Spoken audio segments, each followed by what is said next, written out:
అలాగే ఈ జూమ్ వారికి, జూమ్ కుటుంబ సభ్యులందరికీ కూడా నా యొక్క ఆత్మ ప్రణామాలు. థ్యాంక్ యూ అమ్మా. ఈరోజు మనం ఏదో ఒక టాపిక్ చెప్పాలన్న ఉద్దేశంతో ఈరోజు సెల్ఫ్ లవ్, స్వీయ ప్రేమ గురించి చెప్పుకుందాం అమ్మా. స్వీయ ప్రేమ అంటే దాని గురించి మొత్తం వివరించుకుందాము. ఇక్కడ మనందరము కూడా ఆత్మస్వరూపులం. ఆ సంగతి మనందరికీ తెలుసు. ఇంకా మనం దైవ స్వరూపులం, ఇంకా మనం ప్రేమ స్వరూపులం. చూడండి, మనం ఆత్మస్వరూపులం మనమే, దైవ స్వరూపులము మనమే, ప్రేమ స్వరూపులం కూడా అంటే మనమే. అంటే ఏంటి? ఆత్మే దైవం. ఇవన్నీ ఈ విషయాలన్నీ మనకు తెలుసు. మనం ఈ ధ్యానం ద్వారా ఆత్మే దైవము, నాలోనే పరమాత్మ ఉన్నాడన్న విషయాన్ని మనం తెలుసుకున్నాం. ఈ ఆత్మ యొక్క స్వరూపం ఏంటి? ఆత్మ యొక్క స్వరూపమే ప్రేమ. మనలో ఉన్నటువంటి ఆత్మ యొక్క స్వరూపం ప్రేమ. ఈ యొక్క మనం దివ్యమైనటువంటి ప్రేమతత్వం, ప్రేమ స్వరూపమైనటువంటి పరమాత్మ నుంచి మనం వచ్చాం. ఎంతో దివ్యమైనటువంటి ప్రేమ స్వరూపమైనటువంటి పరమాత్మ నుండి మనం అందరం కూడా వచ్చాం. కాబట్టి మనందరం కూడా పరమాత్మ బిడ్డలు. పరమాత్మ నుంచి వచ్చాం కాబట్టి మనందరం పరమాత్మ బిడ్డలు. కాబట్టి మనం కూడా పరమాత్ములమే. మనం పరమాత్ముని యొక్క బిడ్డలం కాబట్టి మనం కూడా పరమాత్ములమే అన్న విషయం మనం బాగా గుర్తుపెట్టుకోవాలి. పరమాత్మ యొక్క స్వరూపం ఏంటి అంటే ప్రేమ స్వరూపము. కాబట్టి మనందరం కూడా ప్రేమ స్వరూపులమే. ఈ విషయమే మనం ఈరోజు మన లెసన్లో చెప్పుకున్నాం. మన యొక్క నిజ తత్వం, మన యొక్క తత్వం ఏంటి అంటే ప్రేమ. మన యొక్క అసలైన తత్వం ప్రేమే. మిగిలిందంతా కూడా మాయే. ఆత్మ యొక్క తత్వము ఏంటంటే ప్రేమ తత్వము. మన యొక్క ఆత్మ యొక్క తత్వం ప్రేమ తత్వం. ఈ ప్రేమ తత్వం యొక్క స్థానం ఎక్కడ అంటే హృదయ స్థానం. మన హృదయ స్థానమే ఈ ప్రేమ తత్వం యొక్క స్థానం.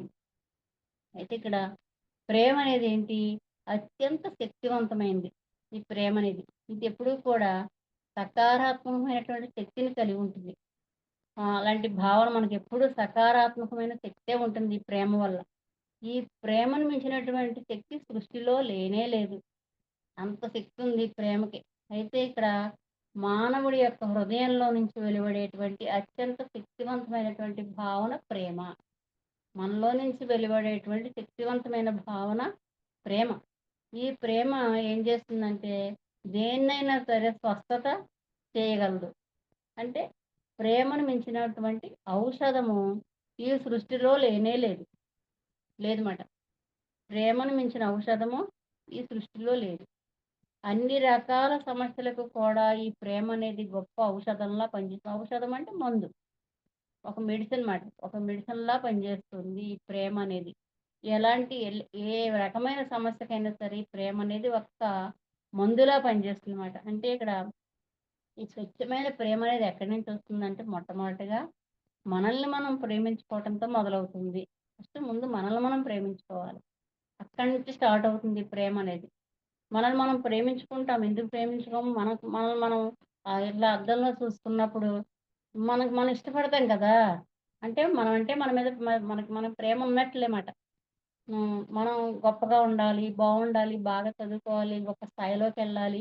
ఇదంతా కూడా ఎందుకు? మనం ఇష్టపడుతున్నాం కాబట్టి. మనం బయట అందరికీ అందంగా కనిపించాలి, బాగా తయారవ్వాలి. ఇవన్నీ ఎందుకు అనుకుంటామంటే మనం అంటే మన ఇష్టం కాబట్టే. మనల్ని మనం ప్రేమించుకుంటున్నాం కాబట్టే ఇవన్నీ అనుకుంటాం. అంటే ఆటోమేటిక్‌గా మనల్ని మనం ఎప్పుడు ప్రేమించుకుంటూనే ఉంటాం అన్నమాట. అదే సందర్భంలో ఇక్కడ మనల్ని మనం ప్రేమించుకోవడంతోటి ఈ ప్రేమ అనేది మొదలవుతుంది. అయితే ఇక్కడ మనల్ని మనం ప్రేమించుకోగలిగితే గనక జీవితంలో మనం ఎప్పుడూ అన్ని కోణాల్లో కూడా గొప్ప స్థాయికెళ్తాం. బాగా వికసిస్తాం మాట మనం. అయితే మనల్ని మనం ప్రేమించుకోవాలంటే ముందు ఏం చేయాలంటే మనల్ని మనం క్షమించుకోవాలి. అది క్షమించుకోగలగాలి. అంటే ఎప్పుడైతే మనం ఇలా చేస్తామో అప్పుడు ఇతరులను కూడా సంపూర్ణంగా క్షమించగలుగుతాం. మనల్ని మనం ప్రేమించుకోవాలి. ఎప్పుడన్నా తేడా వచ్చిందనుకో అప్పుడు మనల్ని మనం క్షమించుకోగలగాలి. అంతేగాని ఇది ఇలా చేశాను, అది అలా చేశాను, ఇది తప్పు, అలా ఎప్పుడు మనల్ని మనం నిందించుకోకూడదన్నమాట. పొరపాట్లు ఎప్పుడైనా జరుగుతాయి జీవితంలో ప్రతి ఒక్కరికి. అప్పుడు ఏం చేయాలి? మనల్ని మనం క్షమించుకోగలగాలి. గబుక్కున మనం ఎవరినన్నా ఒక మాట అనేసాం. వెంటనే అనుకుంటాం, అయ్యో! ఇలా అనేసామేంటి మనం? పొరపాటు కదా ఇదని చెప్పి అప్పుడు ఏం చేయాలి? మనల్ని మనం చాలా పొరపాటు చేశాను. నన్నే క్షమించుకుంటున్నాను. ఇట్లా ఫస్ట్ మనల్ని మనం క్షమించుకోగలగాలి. ఎప్పుడైతే మనం ఇలా చేస్తామో అప్పుడు మనం ఇతరులను కూడా సంపూర్ణంగా క్షమించగలుగుతాం మాట. అవును. ఇదే మనం చేసిన పొరపాటే అవతల వాళ్ళు కూడా చేసుండొచ్చు. కాబట్టి వాళ్ళు ఏ పరిస్థితుల్లో అట్లా చేశారో, ఏ పరిస్థితుల్లో అలా మాట్లాడారో, కొన్నిసార్లు మన జీవితంలో అనేక సంఘటనలు ఎదురవుతూ ఉంటాయి. ఏదో ఒక సంఘటనలో మనం బాధపడుతూ ఉంటాం. అప్పుడు అనుకోవాలమాట మనం. ఏమో వాళ్ళు ఏ ఏ పరిస్థితిలో ఉండి ఇట్లాగా కోపంగా మాట్లాడారో, వాళ్ళని మనం క్షమించేద్దాం అన్నమాట. మనల్ని మనం క్షమించుకున్నప్పుడే ఎదుటి వాళ్ళని కూడా మన ఇతరులను కూడా సంపూర్ణంగా క్షమించగలుగుతాం మాట. కాబట్టి ఇలాంటి పరిపూర్ణమైనటువంటి ప్రేమ, క్షమ ఈ 2 కూడా ఎప్పుడూ కూడా మనల్ని మన యొక్క కర్మల నుంచి మనల్ని విడుదల చేస్తూ ఉంటుంది. ఎప్పుడైతే మనకి పరిపూర్ణమైనటువంటి ప్రేమ, క్షమ ఇవున్నాయో అవి మన యొక్క కర్మల నుండి మనల్ని బయటికి తీసుకొస్తాయన్నమాట. అంటే మన కర్మలు క్షయం అవుతూ ఉంటాయి. మన కర్మలు తగ్గిపోతూ ఉంటాయి.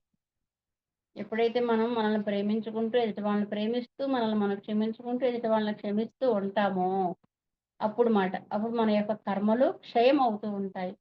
ఇక్కడ ఆధ్యాత్మిక జీవితం అంటేనే స్వచ్ఛమైనటువంటి, కారణరహితమైనటువంటి ప్రేమతోటి, క్షమాతత్వంతోటి జీవించడము.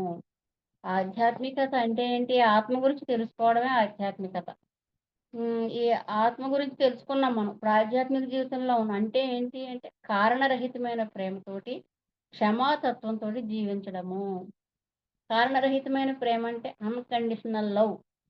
మనం దేన్ని ఆశించకుండా ప్రేమించడం. అది. మనం ఒకళ్ళని ఇష్టపడ్డామంటే వాళ్ళ నుంచి ఏదో ఆశించి కాదు.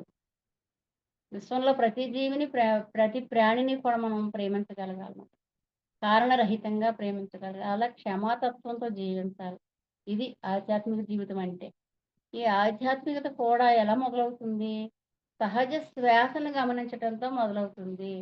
ఆధ్యాత్మికత అనేది సహజ శ్వాసను గమనించటంతోటి మొదలవుతుంది. అంటే ఈ సృష్టిలో అంతా కూడా సమంజసంగాను, సక్రమంగానే ఉంది. సృష్టి అంతా బానే ఉంది. అయితే ఇక్కడ దైవత్వం అనేది కూడా మనకెప్పుడు కూడా అనుకూలంగానే ఉంది. ఎప్పుడు కూడా దైవత్వం మనకి ప్రతికూలంగా అసలు లేదు. ప్రతికూలంగా ఉంటే కనుక అసలు దైవత్వమే అవ్వదుమాట. దైవత్వం అనేది ఎప్పుడు మనకు అనుకూలంగానే ఉంది. ఈ యొక్క దైవత్వం యొక్క భావన మనం తెలుసుకోవాలంటే గనక, మనం ప్రేమ యొక్క నిజతత్వాన్ని తెలుసుకోవాలి. ఈ యొక్క దైవం యొక్క భావాన్ని మనం తెలుసుకోవాలంటే, ప్రేమ యొక్క నిజతత్వం కానీ ఈ ప్రేమను మనం ఏం జేస్తున్నామంటే, మనస్సు అనే మాయతో కప్పేసాం. మనస్సు అనేది ఒక మాయ మాట. ఎప్పుడూ కూడా మనసు మనం ఒకటే ఆలోచిస్తే, మనసు ఇంకోటి ఆలోచిస్తది. అప్పుడు మనం లోపల ఉన్నటువంటి ఆత్మ యొక్క మాటే వినాలి. అంతరాత్మ యొక్క మాటే వినాలన్నమాట. మనసు మాట వినకూడదెప్పుడు. ఈ మనసు ఎప్పుడు మాయ చేస్తూ ఉంటుంది. అయితే ఇక్కడ ఈ మనసనేది ఏంటంటే, మనం సమాజం నుంచి ఏర్పరచుకున్నది.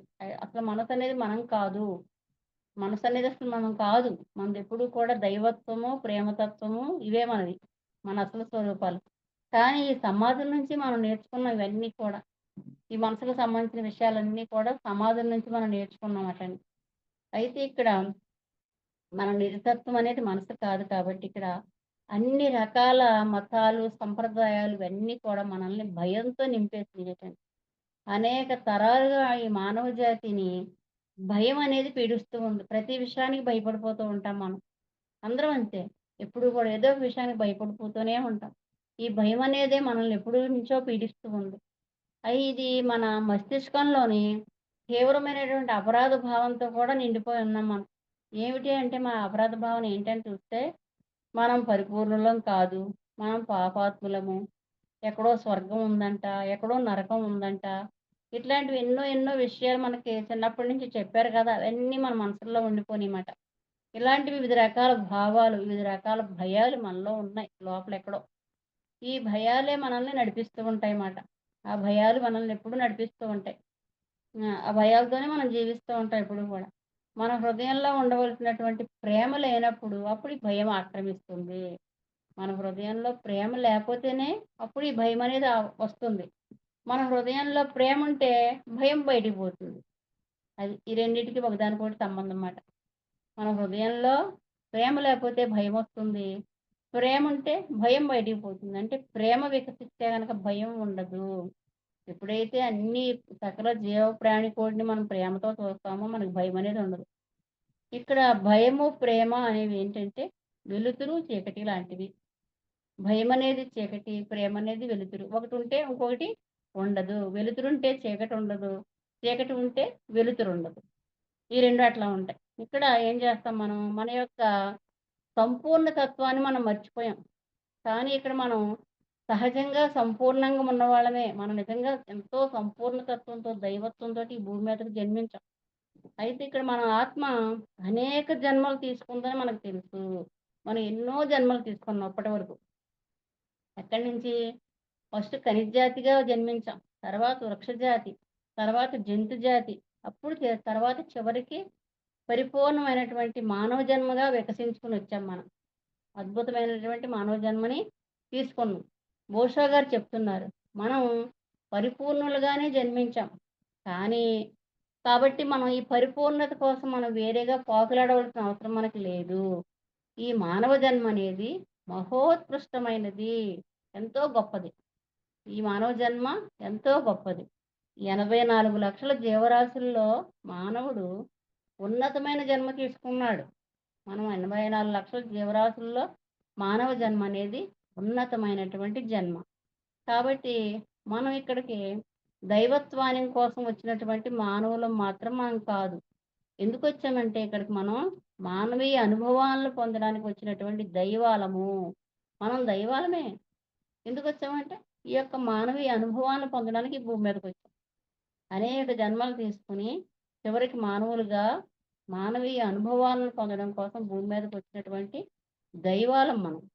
ఇక్కడ ఈ నిజతత్వాన్ని, అస్తిత్వాన్ని దీన్ని తెలియజేస్తూ కూడా వేదాల్లో కూడా చాలా విషయాలు చెప్పారు మనకి. ఏమని చెప్పారు? మన దేహమే దేవాలయం అని చెప్పారు. మన శరీరం ఉంది కదా! దేహం ఉంది కదా! ఈ దేహం అనేది దేవాలయం. అందులో నివసించే జీవుడెవరు? దేవుడు.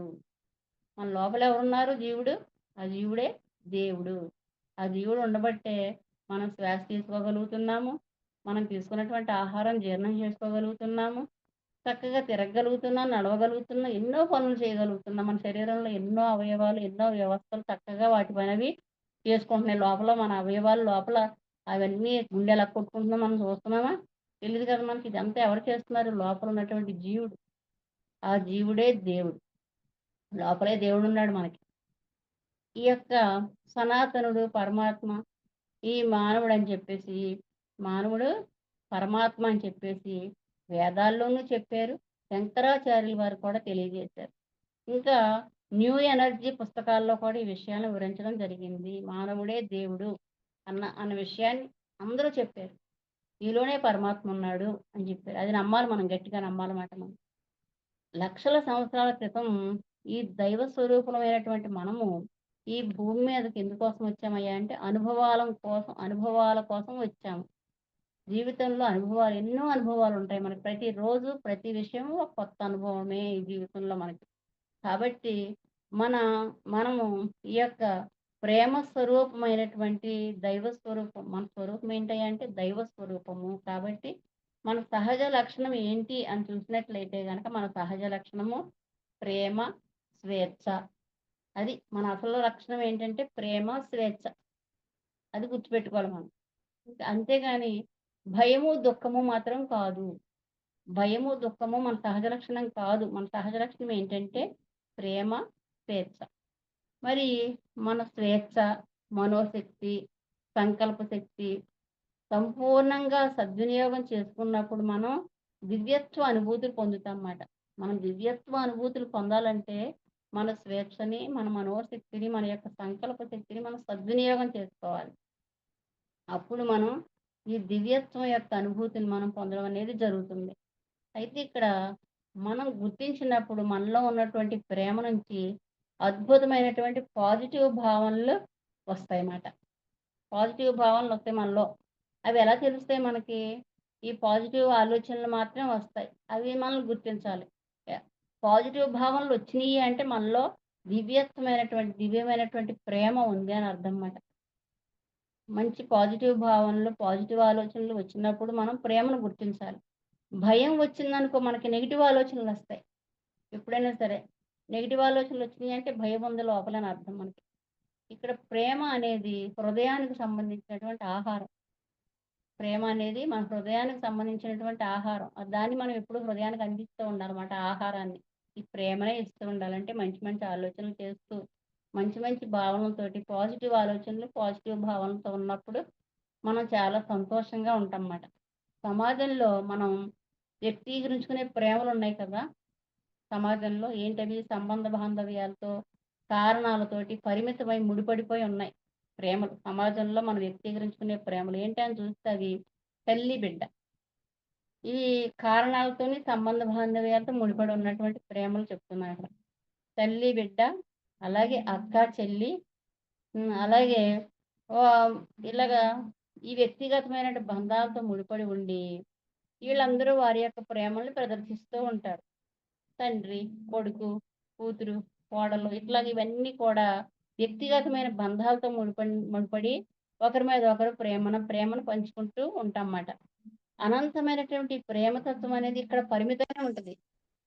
ప్రేమతత్వం అనంతంగా ఉంది, కానీ ఇక్కడ పరిమితంగానే ఉంటుంది. అలాగే తల్లి ఉంది, తల్లికి బిడ్డ యందు చాలా ప్రేమ ఉంటుంది. మనందరం కూడా మన బిడ్డలంటే ప్రేమ ఉంటుంది కదా. కానీ ఆ ప్రేమని మన బిడ్డ నుంచి పక్కకు మరల్చడానికి అంత దివ్యత్వాన్ని చూపించలేము. మన బిడ్డని ప్రేమించినట్టుగా పక్కవారి బిడ్డని ఎవరన్నా ప్రేమించగలుగుతారు? ఎవరో గాని ప్రేమించలేరు. అంత అలా ఉంటదన్నమాట. అది ఏంటంటే మనం అక్కడే మనం పరిమితం అయిపోయి ఉన్నామాట. మన ప్రేమను అంతవరకే పరిమితం చేసేసుకొని ఉంటున్నామాట. ఒక తల్లి ప్రేమ బిడ్డపై దివ్యత్వాన్ని కలిగిస్తుంది. బిడ్డపై తల్లి బాగా ప్రేమ చక్కగా చూపిస్తుంది. కానీ ఇక్కడ 84 లక్షల జీవరాశులకి సకల ప్రాణికోటికి కూడా ఎవరంటే తల్లి, తండ్రి అయినటువంటి పరమాత్మ యొక్క ప్రేమ అనంతము. అది తల్లి యొక్క ప్రేమ బిడ్డ వరకే పరిమితం. కానీ పరమాత్మ యొక్క ప్రేమ అనంతం. అంత 84 లక్షల జీవరాశుల్ని సకల ప్రాణికోటిని ఎంతో ప్రేమగా చూసేది ఎవరయ్యా అంటే పరమాత్మ, దైవం. ఈ యొక్క అనంతతత్వం వైపుకు మనం వెళ్ళాలి. మనం కూడా అంత స్థాయిగా మీలోనే పరమాత్మ ఉన్నాడని చెప్తున్నారు. మీరే దైవం అని చెప్తున్నారు. ఆ యొక్క పరమాత్మలాగే మనం కూడా ఉండాలి అంటున్నారు. ఆ అనంత తత్వం వైపుకు మనం కూడా వెళ్ళాలి. వెళ్ళి ఆ అనంత తత్వాన్ని మనం కూడా అనుభూతి చెందాలి. అదే మన యొక్క లక్ష్యం. ప్రస్తుతం మన లక్ష్యం ఏంటి అంటే మనం కూడా ఈ సకల జీవరాశిని కూడా, ఈ సకల ప్రాణికోటిని కూడా ఎంతో ప్రేమగా చూస్తూ, మన ప్రేమని పంచుతూ మనం కూడా అంత అనంత తత్వం వైపుకు వెళ్ళి దాన్ని అనుభూతి చెందడమే మన యొక్క లక్ష్యము. అయితే ఆ పరమాత్మ యొక్క అనంతమైనటువంటి ప్రేమతత్వాన్ని ఫస్ట్ అసలు ఈ ప్రేమ అంటే ఏంటి? ఆ తత్వాన్ని అందజేయడం కోసం మనల్కి ఈ తల్లిని సృష్టించడం జరిగింది. అయితే ఇక్కడ ఈ తల్లి అనే ఒక దివ్యాత్మ ఈ యొక్క స్వరూపాన్ని మనకి సృష్టించారు. ఈ ప్రేమ యొక్క సృష్టిలో ఈ ప్రేమ అనేది 2 కేంద్రాలుగా వ్యక్తీకరించబడి ఉంది. అసలు ఈ సృష్టి మొత్తానికి ప్రేమ అనేది 2 కేంద్రాలుగా ఉందట. ఈ సృష్టే మనకు ప్రేమని అందిస్తూ ఉంటుంది. మనకు ప్రేమను అందించే మొదటి కేంద్రం ఏంటయ్యా అంటే సృష్టి. ఫస్ట్ మనకు సృష్టే ప్రేమను అందిస్తుంది. అదే మొదటి కేంద్రం. ఈ అనంతమైన సృష్టి మనలో భేదభావాలు ఏమీ చూడకుండా అనంతమైన ప్రేమను మనకు అందిస్తుంది. గాలి వీస్తుంది బయట నుంచి. ప్రకృతిలో గాలి పంచభూతాలు ఉన్నాయి కదా! పంచభూతాలన్నీ అందరికీ సమానంగానే అందుతున్నాయి. గాలి అందరికీ సమానంగానే వస్తుంది. సూర్య భగవానుడు ఉదయిస్తాడు. అందరికీ సమానంగానే ఇస్తాడు. ఆయన యొక్క వెలుతురు, ఉష్ణాన్ని అన్నిటిని కూడా. అలాగా ఈ ప్రకృతి ఈ సృష్టిలో అంతా కూడా ఈ సృష్టికి అసలు భేదభావాలన్నీ ఏమీ లేవు అని చెప్పి. అలాగే ఒక ఉదాహరణ చెప్పుకుందాం. ఒక యోగీశ్వరుడు ఉన్నారు. ఆయన ఒక చెట్టు నీడన కూర్చుంటారు. కూర్చుంటే ఆ చెట్టు ఆ యోగేశ్వరుడికి నీడనిస్తుంది, పండ్లను కూడా ఇస్తుంది. అదే చెట్టు కింద ఒక దొంగ, ఒక దుర్మార్గుడు కూర్చుంటాడు. ఆయనకు కూడా ఆ చెట్టు నీడని ఇస్తుంది, అలాగే పండ్లు కూడా ఇస్తుంది. అంటే సృష్టికి భేదభావాలు లేవు అని చెప్పడం కోసం ఈ ఉదాహరణ చెప్తున్నారన్నమాట. సరే, కాబట్టి సృష్టిలో ఎటువంటి భేదభావము లేదు. ఏ తీర్మానము కూడా సృష్టి చేయదు. సమస్త జగత్తులో కూడా జీవకోటిని, ప్రాణికోటిని మనల్ని మనగా ప్రేమించేది సృష్టి మాత్రమే. ఈ సృష్టి మనల్ని మనగా ప్రేమిస్తుంది. సృష్టి ఒక్కటే అని చెప్తున్నారు. అయితే ఇంకా అంత అద్భుతమైన సృష్టి ఇదొక కేంద్రం. సృష్టి అనేది ఒక కేంద్రం. తర్వాత మరి ఇంత అద్భుతమైన సృష్టి తర్వాత మనల్ని మనముగా ప్రేమించగలిగేది ఎవరయ్యా అంటే మనమే. మనం మాత్రమే. మనం మాత్రమే మనల్ని మనగా ప్రేమించుకోగలుగుతాము అంటున్నారు. సృష్టి ప్రేమిస్తుంది అందరినీ. తర్వాత మిమ్మల్ని ప్రేమించేది ఎవరంటే మీరే. మీకు మీరే మిమ్మల్ని ప్రేమించుకోండి అంటున్నారు. ఇంకెలాగూ కారణరహితులుగా, పరిమితులు లేని విధంగా, అపరిమితంగా మనల్ని మనం ప్రేమించుకోగలము. ఏ కారణాలు లేకుండా, పరిమితులు లేకుండా, అపరిమితంగా మనల్ని మనం ప్రేమించుకోగలము. దీన్నే స్వీయ ప్రేమ అంటారు. దీన్నే స్వీయ ప్రేమ అంటారు. మనల్ని మనం ప్రేమించుకోవడాన్నే స్వీయ ప్రేమ అంటారు. సెల్ఫ్ లవ్ అంటారు మరి. ఈ స్వీయ ప్రేమ ఏం చేస్తుందంటే మనల్ని దైవ ప్రేమ వైపుకు నడిపిస్తుంది. మనం మనల్ని మనం ఎందుకు ప్రేమించుకోవాలండి అంటే, మన జీవితంలో ఎన్నో అనుభవాల్ని పొందడానికొచ్చాము. ఇంకా ఈ యొక్క ప్రేమ ఏం చేస్తుంది మనల్ని దైవత్వం వైపుకి నడిపిస్తుంది. దేవుని వైపుకి నడిపిస్తుంది. ఎప్పుడైతే మనం ఈ స్వీయ ప్రేమతో నిండి జీవిస్తామో, అప్పటి నుంచి మన జీవితం ఎలా ఉంటున్నాయి అంటే, ఉత్సవంలా సాగిపోతుంది. ఒక పండుగ. Life is celebration. అంటే ఇక్కడ మనకి గురువుగారు కూడా చెప్తా ఉంటారు. మన జీవితం ఒక పండుగ అంటారు కదా! అట్లాగా ఒక పండుగలాగా, ఒక ఉత్సవంలాగా సాగిపోతుంది మన జీవితం. ఎప్పుడైతే మనం స్వీయ ప్రేమతో నిండిపోయి జీవిస్తామో అప్పుడు. కానీ ఇక్కడ మనం ఏం చేస్తున్నాం, సమాజం ఏం చేస్తుంది, ఈ సమాజం ద్వారా మనం నడిపించబడుతున్నాం కాబట్టి ఇక్కడ మనకి ఫస్ట్ నుంచి కూడా తల్లి, తండ్రి, గురువులు, సమాజం వీళ్ళంతా కొంత జ్ఞానాన్ని మనకిచ్చారు ఫస్ట్‌లో. ఈ నమ్మక వ్యవస్థలు, ఈ జ్ఞానము ఏం చేసినియంటే మన హృదయాన్ని కప్పివేసింది. సమాజం నుంచి మనం అనుమతించి తీసుకున్నటువంటి నమ్మక వ్యవస్థ, మేధస్సు మనం తొలగించుకోవాలి. ముందు మనం అనేకమైనటువంటి అపనమ్మకాలు పెట్టేసుకున్నాం మనసులో. అవన్నీ తొలగించుకోవాలి. ఇవన్నీ హృదయంలో తిష్టవేసి కూర్చున్నాయి కాబట్టి, మనం మనలో ఉన్నటువంటి ప్రేమను మనం బయటికి వ్యక్తం చేయట్లేదు. ఈ మనసు అనే దాన్ని గనక మనం తొలగిస్తే గనక, మనసు మనం కాదని చెప్పాం కదా! మనసు అనే దాన్ని మనం తొలగించుకుంటే గనక, అప్పుడు మనలో ఉన్నటువంటి సహజమైన ప్రేమను మనం అనుభూతి చెందుతాము అని చెప్తున్నారు. ఆత్మలోని అభయము దాని పేరే మోక్షము అని మన గురువుగారు మనకు చెప్పారు. పత్రిజీ గారు చెప్పారు. అలాగే బుద్ధుడు ఏం చెప్తున్నారంటే, దివ్యానుభూతికి కోసం అని చెప్పేసి ఒక సందేశాన్ని ఇచ్చారు ఆయన మనకి. బి ఏ చైల్డ్ అన్నారు బుద్ధుడు. అంటే పసితనపు లక్షణాలతో ఉన్నప్పుడు మాత్రమే మీరు దైవత్వానుభూతిని మీకు కలుగుతుంది అన్నారు. పసితనపు లక్షణాలతో ఉండాలి అంటున్నారు. అలాగే జీసస్ కూడా చెప్పారు. ఏమని చెప్పారు? మనం పసిపిల్లవానిగా మారినప్పుడే మనం దైవత్వపు సామ్రాజ్యంలోనికి అడుగు పెట్టగలమని చెప్పారు జీసస్. క్రైస్ట్ కూడా అలాగే చెప్పారు. అంటే దేవుని సామ్రాజ్యం అనంటే ఇక్కడ ఏంటంటే ఏదో ఒక సామ్రాజ్యం ఉంటుంది అందులోకి వెళ్ళడం కాదు. దివ్యత్వానుభూతి. అది యొక్క మన యొక్క నిజమైనటువంటి తత్వం. అదే ప్రేమ తత్వం మాట. మన యొక్క దివ్యత్వానుభూతి. మన యొక్క నిజమైన ప్రేమ తత్వం. మన యొక్క తత్వం కూడా ప్రేమే. ఈ మిగిలిన వారంతా కూడా మాయ అంటున్నారు. మనలో ఉన్నటువంటి దివ్యతత్వమే అది ప్రేమ అంటున్నారు. ప్రేమతో నిండినటువంటి వ్యక్తులు ఈ సృష్టిలో ఇద్దరే ఇద్దరున్నారటండి. ప్రేమతో నిండిన వ్యక్తులు ఈ సృష్టిలో ఇద్దరు ఉన్నారు. వారెవరై అంటే ఒకరు పసిపిల్లవాడు, రెండవ వారు యోగీశ్వరులు. పసిపిల్లవాడు. ఈ పసిపిల్లవాని యొక్క పసి హృదయంలో భేదభావాలు ఏమన్నా ఉంటాయా? ఉండవు. అసలు ఆ పసిపిల్లవాడికి ఏం తెలుసు? ఏం తెలీదు. అందుకే చిన్నపిల్లల్ని దేవుడితో సమానం అంటారు. చిన్నపిల్లలు చూడండి ఎంత ముద్దుగా, చక్కగా ఉంటారు. మనం వాళ్ళని ముద్దు చేస్తూ ఉంటాము. ఎంత అమాయకంగా అసలు వాళ్ళు నిజంగా పసిపిల్ల హృదయంలో భేదభావాలు లేకుండా వాళ్ళకింకా మనసు ఏర్పడలేదప్పుడు.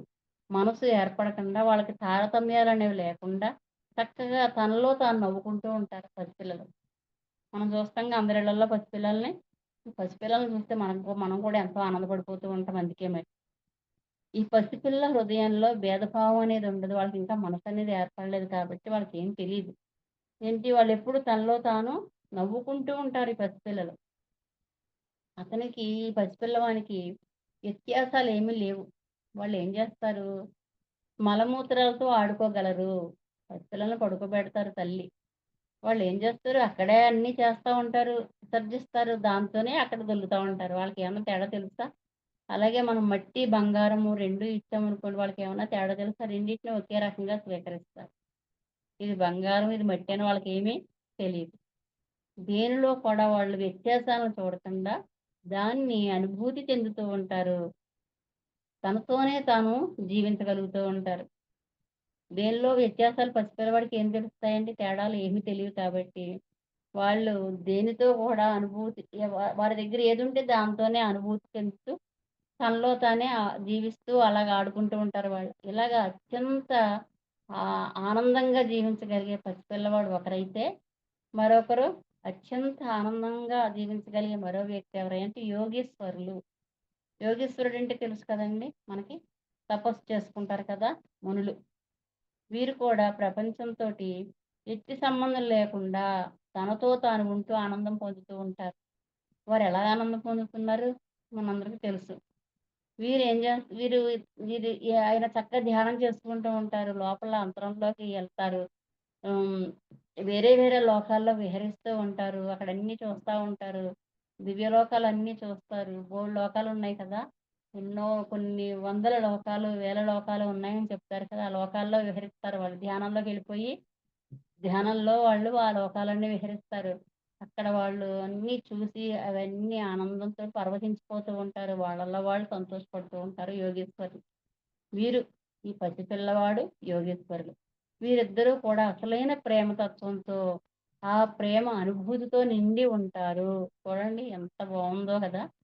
పసిపిల్లవాడిని చూస్తే మనకెంత ముచ్చటగా ఉంటుంది. ఆ యోగేశ్వరులైతే అసలు మనం మన మన మనల్ని ఎవరు వాళ్ళేమి అసలు మనల్ని పట్టించుకోరు. వాళ్ళలో వాళ్ళు అక్కడ కూర్చొని తపస్సు చేసుకుంటూ వాళ్ళెంతో ఆనందంతోటి ఉంటారు.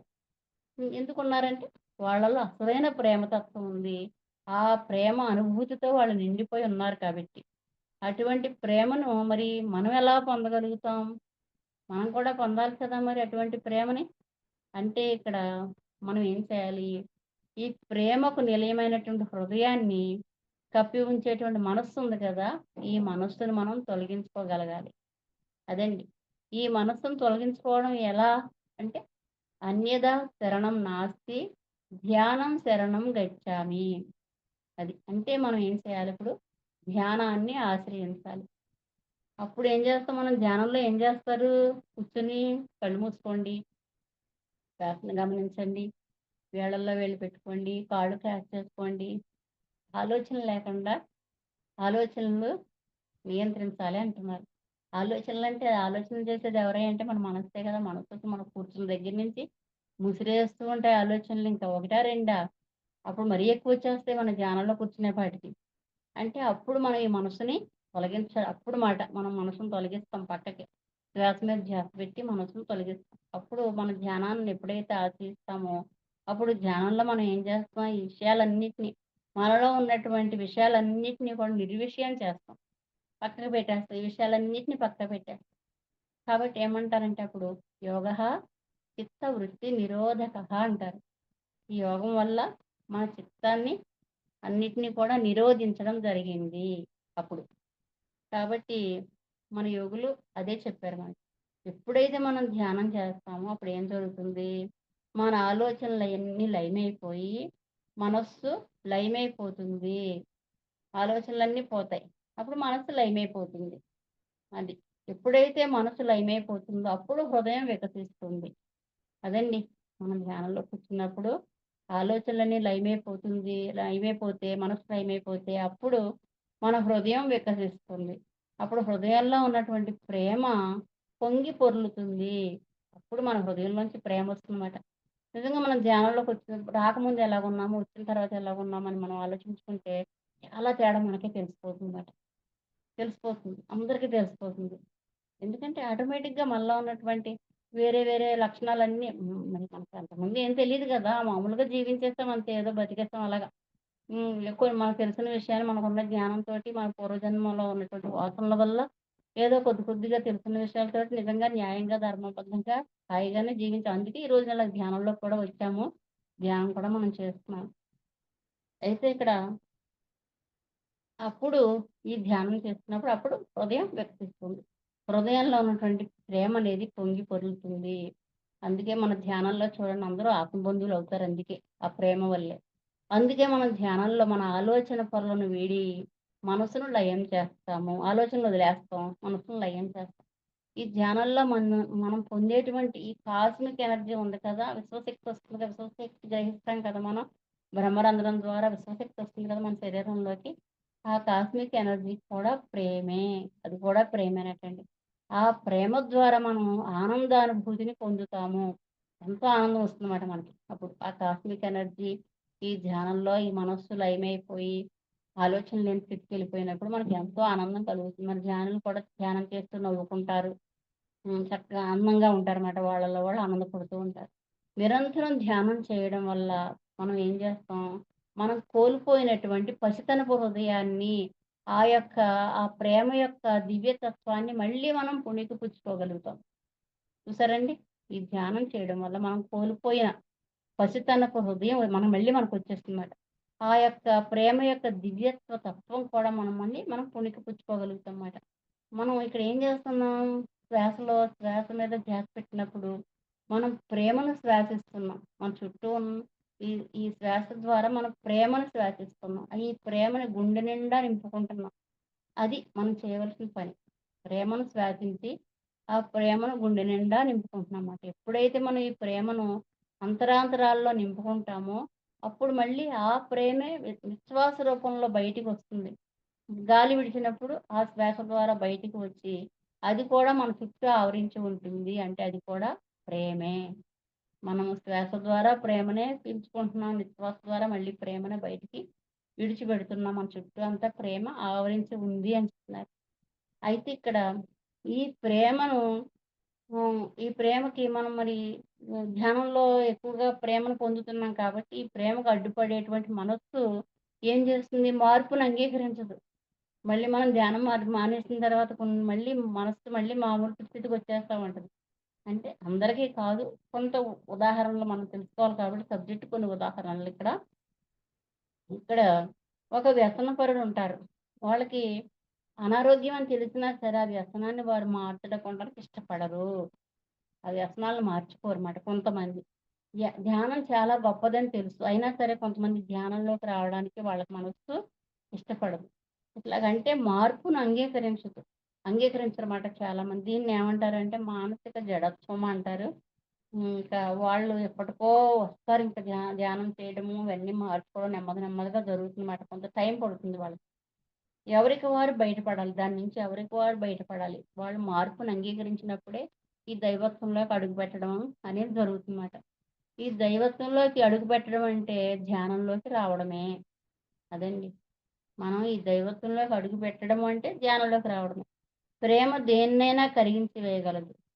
కాబట్టి ఇక్కడ మనలో మంచిని వృద్ధి చేస్తూ, సరికానివి తొలగిస్తూ ఉంటుంది. మనం ఎప్పుడైతే ప్రేమగా ఉంటామో, మనలో ఎప్పుడైతే ప్రేమ అనేది బాగా అలాగా వికసిస్తుందో, అప్పుడు మనలో మంచి పెరుగుతూ ఉంటుంది. మనలో సరికానివి చాలా ఉంటాయి కదా! అందరిలోనూ ఉంటాయి సరికాని విషయాలు. వాటిని తొలగిస్తూ ఉంటుంది. ఒక్కోటొకటి తొలగించుకుంటూ ఉంటామాట నెమ్మదిగా. సపోజ్ మనకు కోపం ఉంది. నెమ్మదిగా కోపం తగ్గించుకుంటూ ఉంటాం. ఇంకొక చెడు లక్షణం ఉంది. దాన్ని నెమ్మదిగా తగ్గించుకుంటూ ఉంటాం. ఆటిని తొలగించుకుంటూ ఉంటామాట. మనలో ఉన్నట్టు మంచిని పెంచుకుంటూ ఉంటాం. సరికానివి ఏమన్నా ఉంటే వాటిని తొలగించుకుంటూ ఉంటాంమాట ఆటోమేటిక్‌గా. కాబట్టి ప్రేమకు అంత శక్తి ఉంది అంటున్నారు. మనం చిన్నప్పటి నుంచి కూడా ఇక్కడ మనం ఏం జరిగిందంటే, ఈ సమాజం నుంచి, ఈ పెద్దల నుంచి స్వీకరించినవన్నీ కూడా మనం మనగానే చూసుకుంటున్నాం వాటన్నిటిని కూడా. వాటన్నీ మనమే అనుకుంటున్నాం. ఏంటి అంటే, అయేంటో మనకు తెలీదు. అయేంటి ఉదాహరణ కూడా చెప్పుకుందాం. ఎవరైనా మనల్ని మీరు చాలా గొప్పోళ్ళండి అన్నారనుకో, ఓహో! నేను నిజంగా చాలా గొప్ప. అమ్మో! నేను సూపర్ అనుకుంటాం మాట. ఎవరైనా మనల్ని తిట్టారనుకోండి సపోజు, దూషించారనుకోండి, అబ్బో! నేను ఎందుకు పనికిరాని వ్యక్తిని అనుకుంటాం మాట. ఇలాగ ఎవ్వరేమన్నా సరే ఆ సందేశాలను మనం తీసేసుకొని, వాటిని మనల్ని మనమే వ్యక్తీకరించేసుకుంటూ ఉంటాం మాట. అవి ఉండకూడదు. అలా ఉండకూడదు అని చెప్తాం. ఎప్పుడైతే ఇతరుల యొక్క సందేశాలని మనం వ్యక్తిగతంగా తీసుకుంటున్నామో, అప్పుడేమవుతుంది మనలో ఉన్నటువంటి వ్యక్తిత్వము అణగారిపోతుంది. కాబట్టి ఇతరుల సందేశాలను మనం వ్యక్తిగతంగా తీసుకోకూడదు. వాటిని వదిలేయాలి. వాటి నుంచి మనం బయటికి వచ్చేయాలన్నమాట. మనం మనసుతో ఇప్పుడు మనం ఒప్పుకోకపోతే, అప్పుడు మనం ద్వేషించుకున్నట్టే లెక్కమాట. కాబట్టి మనం ఏదైనా చెడు విషయాలు ఎప్పుడు కూడా మనం పట్టించుకోకూడదు, తీసుకోకూడదు. హ్మ్. వదిలేయాలంతే. అలా ఒప్పుకోవాలి. తప్పనిసరిగా మనం వాటిని ఒప్పుకొని వాటిని వదిలేయాలి అని చెప్తాను. ఇక్కడ మనల్ని మనం ఒప్పుకుంటూ బయట నుంచి వచ్చే వాటిని తిరస్కరిస్తే గనక అప్పుడు మనం అన్నిటిని అధిగమించి పురోగమిస్తాం. ఎప్పుడైతే మనం మనల్ని మనం ఒప్పుకుని బయట నుంచి వచ్చే వాటిని మనం తిరస్కరించాలి. చెడు విషయాలన్నీ తిరస్కరించాలి. అప్పుడు మనం అన్నిటిని అధిగమించి మనం బాగా పురోగమిస్తాం. హృదయానికి అనుగుణంగా జీవిస్తే గనక మనకి అంతా మంచిగానే ఉంటుంది. మన హృదయానికి అనుగుణంగా జీవించాలి మనం ఎప్పుడు గూడా. మన పట్ల మనం ప్రేమతో వ్యవహరించాలి. ముందు మనల్ని మనం ప్రేమించుకోవాలని ఫస్టే చెప్పుకున్నాం కదా! ఇంకా ఏం చేయాలి? మనకు ఉన్నది ఉన్నట్టు మనకు ఏదైతే ఉందో మనకున్న వాటిని అన్నిటిని కూడా మనం అంగీకరించాలి. మనకు ఉన్నటువంటి వాటిని అంగీకరించాలి. మనకేమున్నాయో వాటినన్నిటిని అంగీకరించాలి ఫస్ట్. మనలో ఏముంటాయి చిన్న చిన్న స్వభావాలుంటాయి. ఏంటి కోపం, రాగం, ద్వేషం వీటిని మనం గుర్తించాలి ఫస్ట్.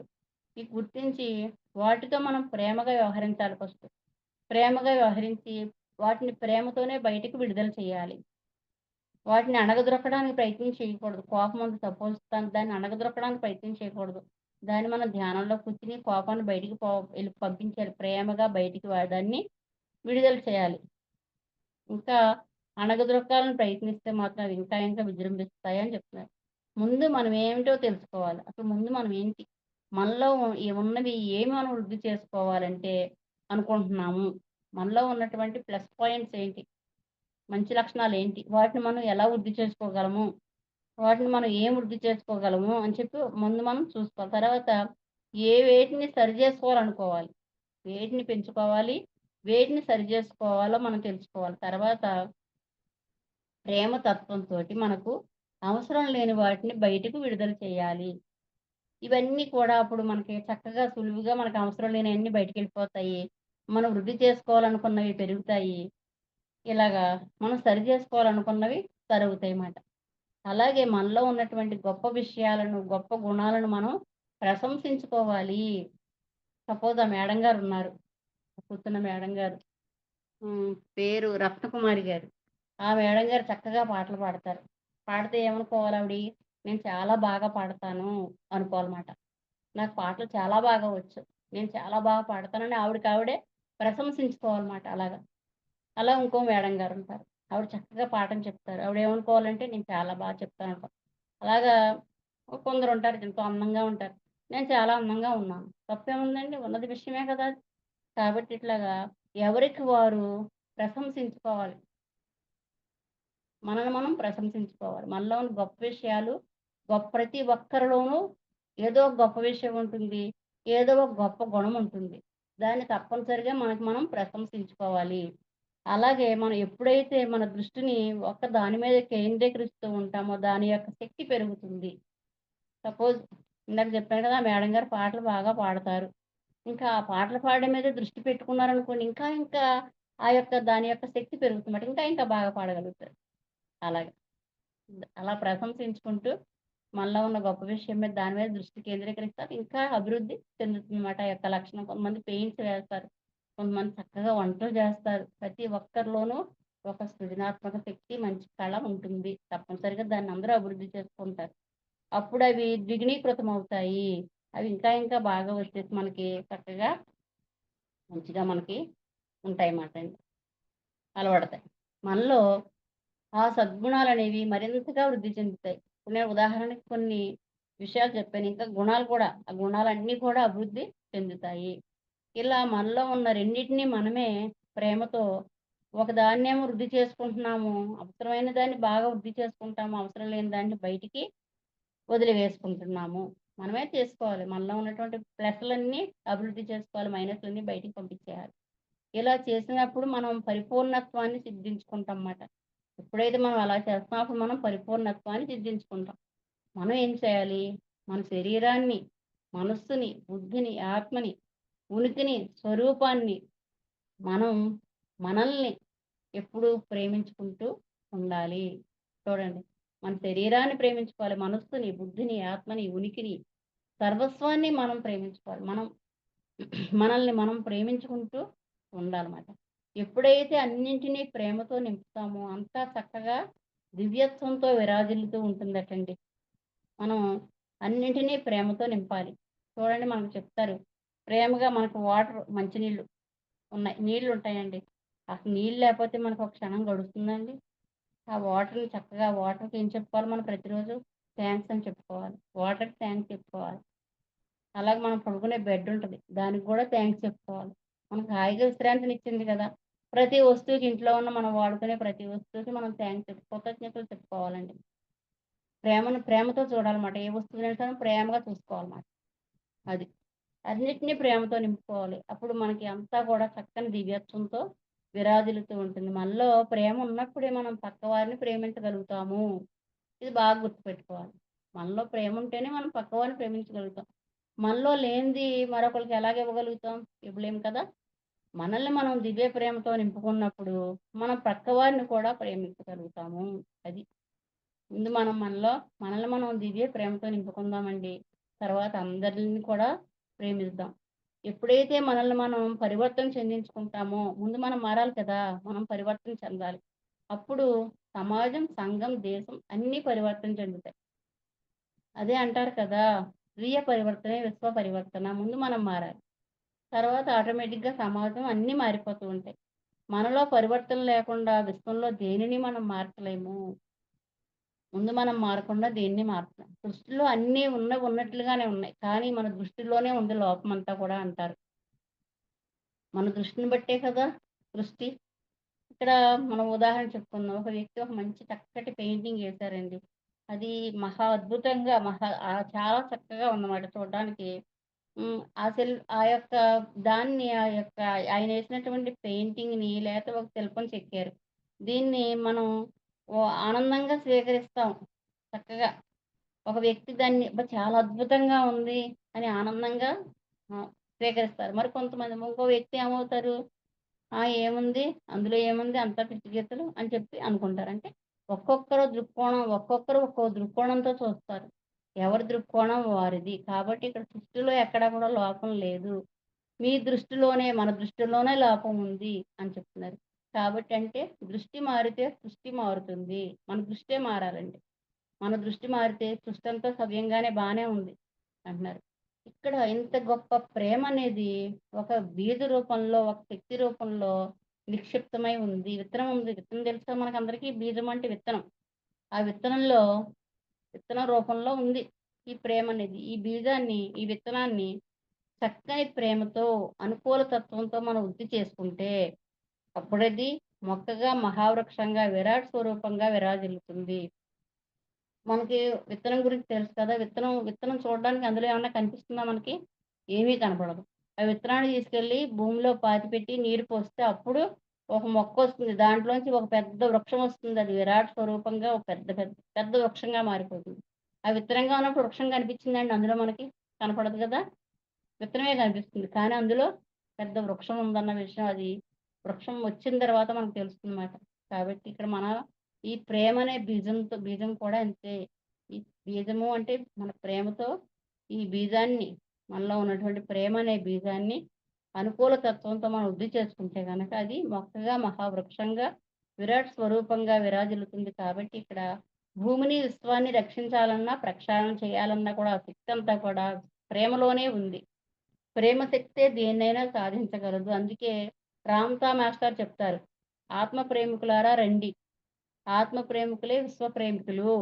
విశ్వ ప్రేమికులే విశ్వాన్ని రక్షించగల మహానుభావులు" అంటారు రామ్‌తా గారు.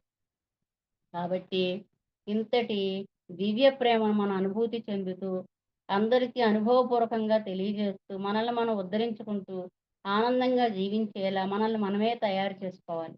అదండి. ఇంతటి దివ్య ప్రేమని మనం అనుభూతి చెందాలి. అందరికీ అనుభవపూర్వకంగా తెలియజేయాలి. మనల్ని మనం ఉద్ధరించుకోవాలి. ఆనందంగా జీవించాలి. మనం అలా జీవించాలంటే మనల్ని మనమే అలాగా మార్చుకోవాలి. ప్రేమ స్వరూపులుగా మనం జీవించాలి. మన దివ్యత్వాన్ని మనం అర్థం చేసుకోవాలి. మన దివ్యత్వాన్ని మనం అర్థం చేసుకొని హాయిగా జీవించాలి. ఈ భూమి మీదకు మనం వచ్చినప్పుడు ఈ యొక్క దివ్యత్వంతోనే వచ్చాం కాబట్టి అందుకే చిన్న పిల్లవాడు దేవుడితో సమానం అంటారు. మనల్ని మనం ప్రేమించుకోవాలి. ఎంతోమంది తమను తాము ప్రేమించుకోలేరు.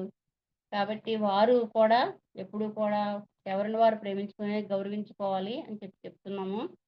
చెప్తున్నారండి ఇక్కడ. మనల్ని మనం ప్రేమించుకున్నప్పుడు, గౌరవించుకున్నప్పుడు మనం ఈ యొక్క భావం ఆత్మన్యూనతా భావం నుంచి బయటపడిపోతాము. ఎందుకు మనల్ని మనం ప్రేమించుకోవాలంటే చెప్పాం కదా! దివ్యత్వ స్వరూపులం. మనం దివ్యాత్మ స్వరూపులం. కాబట్టే మనల్ని మనం ప్రేమించుకోవాలి. కాబట్టి ఇంకేం కావాలి మనం మనం ప్రేమించుకోవడానికి? ఎందుకు ప్రేమించుకోవాలి అని అడిగితే గనక మనందరం కూడా దివ్యాత్మ స్వరూపులం. మనలోనే ఆత్మస్వరూపం ఉంది. దేవుడున్నాడు కాబట్టి మనం ప్రేమించుకోవాలి మనల్ని. మనం మనల్ని ప్రేమించుకోవాలి. ఇంకా మనం ఏమన్నా ముసుగులు వేసుకుంటే గనక వాటిని తొలగించుకోవాలి. అప్పుడు ఇంకా మనలో ఉన్న దివ్యత్వం, ప్రేమ అప్పుడు ఇంకా బయటికి రావడం మొదలవుతుంది. సో, ఏమనుకోవాలంటే ఐ లవ్ మైసెల్ఫ్ అనుకోవాలి. Thank you all masters. Thank you అండి. చక్కగా ఇప్పటి వరకు ఎంతో ఓపికగా ఉన్నటువంటి ఇంకా ఏం చేయాలి? మనల్ని మనం ప్రేమించుకోవాలి. మనం మనం గౌరవించుకోవాలి. మనకు మనం కృతజ్ఞత తెలియజేసుకోవాలి. అలాగే మనల్ని మనం క్షమించుకోవాలి. ఇవన్నీ మనం ఆచరించాలి మాస్టర్. మనలో ఉన్నటువంటి మంచి లక్షణాలను బాగా అభివృద్ధి చేసుకోవాలి.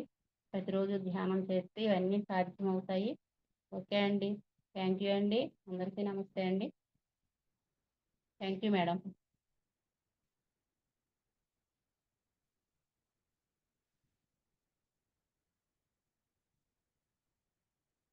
Thank you masters. మేడం. చాలా చక్కగా చెప్పారు మేడం. Thank you madam. చాలా చక్కగా చెప్పారు మేడం. థాంక్ యూ అమ్మా. ధన్యవాదాలు. ప్రేమతత్వం గురించి అన్నీ మాకు చాలా అర్థమయ్యేటట్టు వివరించారు మేడం.